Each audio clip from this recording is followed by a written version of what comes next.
آپ سیرت النبی صلی اللہ علیہ وسلم کے حوالے سے اقتصادی پہلو کو اور معاشی پہلو کو اچھی طرح سے آپ سمجھ سکیں۔ اللہ کے رسول صلی اللہ علیہ وسلم نے معاش کے حصول کے لیے دو راستے اختیار کیے۔ آپ نے بکریاں بھی چرائی ہیں اور آپ نے تجارت کا پیشہ بھی اختیار کیا ہے، اور کیوں نہ ہو کہ یہ آپ کا ہی نہیں بلکہ آپ کے آباء و اجداد کا بھی طریقہ رہا ہے، ان کا بھی یہی طریقہ پیشہ رہا ہے کہ آپ کے آباء و اجداد نے تجارت کو اختیار کیا ہے۔ آپ اچھی طرح سے جانتے ہیں حضور صلی اللہ علیہ وسلم کا پردادا حضرت ہاشم ہیں، ان کے بارے میں کہا جاتا ہے کہ وہ بہت بڑے تاجر تھے۔ ایک مرتبہ مکہ المکرمہ میں بہت زیادہ قحط پڑ گیا تھا، سارے کے سارے لوگ بھوک و پیاس سے تڑپ رہے تھے۔ تو اس وقت اگر کسی نے مکہ سے نکل کر تجارت کے خاطر مدینہ طیبہ اور دوسرے مقامات سے میں جا کر اونٹ اور آٹے لا کر مکہ المکرمہ میں پکا کر اور روٹیاں چور چور کر کے شوربے میں ملا کر کھلانے والی ذات اگر کوئی ہے تو وہ حضرت ہاشم رضی اللہ تعالیٰ عنہ کی ذات ہے، جو حضور صلی اللہ علیہ وسلم کے پردادا ہیں۔ اور یہی وہ شخصیت ہے جنہوں نے تجارت کے لیے دو خاص سفر کیے، جس کا ذکر قرآن پاک میں یوں فرمایا گیا، لإیلاف قریش ایلافہم رحلۃ الشتاء والصیف۔ یہ وہی شخصیت ہے جنہوں نے ایک سفر گرمی میں اور ایک سفر سردی میں تجارت کے خاطر کیا تھا۔ اسی پیشے کو اللہ کے رسول صلی اللہ علیہ وسلم نے اپنی زندگی میں بھی اختیار کیا اور آپ نے تجارت کی۔ پیارے محترم بزرگ اور دوستو، ہم اقتصادی پہلو کو سمجھنے سے پہلے اس بات کو سمجھنے کی کوشش کریں کہ حضور صلی اللہ علیہ وسلم کی زندگی کے دو حصے ہیں۔ ایک حصہ ہے اعلان نبوت سے پہلے اور ایک حصہ ہے اعلان نبوت کے بعد۔ اعلان نبوت سے پہلے کا حصہ، اس کا دورانیہ تقریباً 40 سال ہے، اور اعلان نبوت کے بعد اس کا دورانیہ 23 سال ہے۔ اور پھر اعلان نبوت کے بعد کی زندگی کو دیکھیں تو اس کے پھر دو حصے بنتے ہیں، ایک مکی زندگی اور دوسرا حصہ ہے مدنی زندگی۔ آپ صلی اللہ علیہ وسلم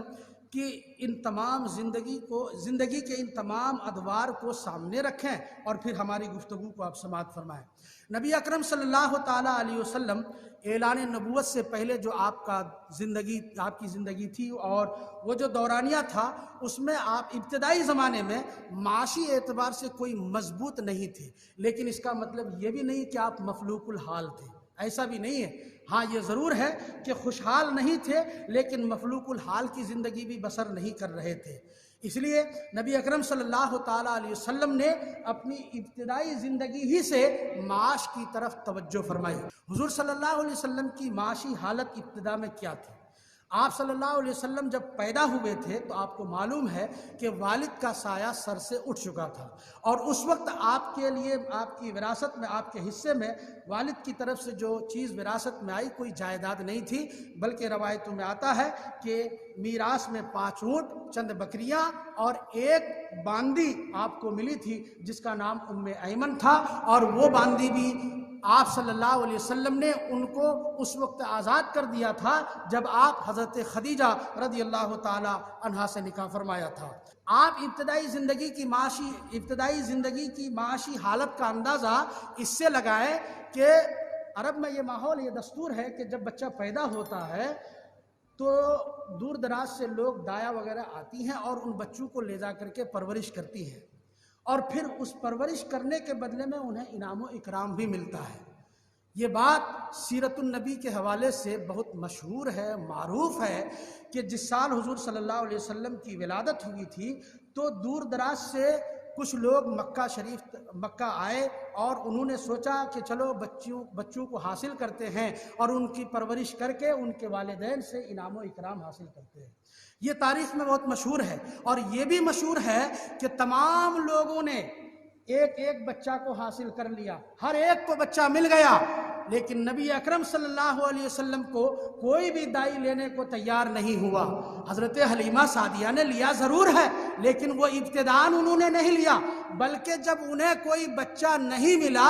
تب جا کر کے انہوں نے یہ کہا کہ خالی ہاتھ جانے سے بہتر ہے کہ چلو انہی کو لے لیا جائے۔ وجہ صرف یہی تھی کہ آپ صلی اللہ علیہ وسلم کی معاشی حالت اس وقت اتنی اچھی نہیں تھی۔ آپ چونکہ یتیم بھی تھے، وہ جان رہی تھی حضرت حلیمہ سعدیہ کہ والد نہیں ہے اور معاشی حالت بھی ٹھیک نہیں ہے، ان کی کفالت اور پرورش کرنے سے ہمیں کوئی فائدہ پہنچنے والا نہیں، لیکن ان کی قسمت کا ستارہ بلند ہونے والا تھا کہ جس بچے کو کسی نے نہیں لیا وہ بچہ حضرت حلیمہ سعدیہ نے اپنی گود میں اٹھایا۔ نبی اکرم صلی اللہ علیہ وسلم کی ابتدائی 2 سال کی کفالت آپ کے دادا نے کیا، پھر جب آپ کے دادا حضرت عبد المطلب کا انتقال ہو گیا تو پھر آپ اپنے چاچا حضرت ابو طالب کی کفالت میں آئے، اور حضرت ابو طالب کا حال یہ تھا، بتایا جاتا ہے کہ وہ کثرت العیال تھے، ان کے پاس بھی کوئی معاشی خوشحالی نہیں تھی، بلکہ انہوں نے بھی حضور صلی اللہ علیہ وسلم کو کئی مقامات پر یہ ترغیب دی اور یہ کہا کہ تم بھی کچھ نہ کچھ کرو۔ نبی اکرم صلی اللہ علیہ وسلم نے بھی اس چیز کو محسوس کیا اور اپنے چچا جناب ابو طالب کا اس معاملے میں خوب ہاتھ بٹایا۔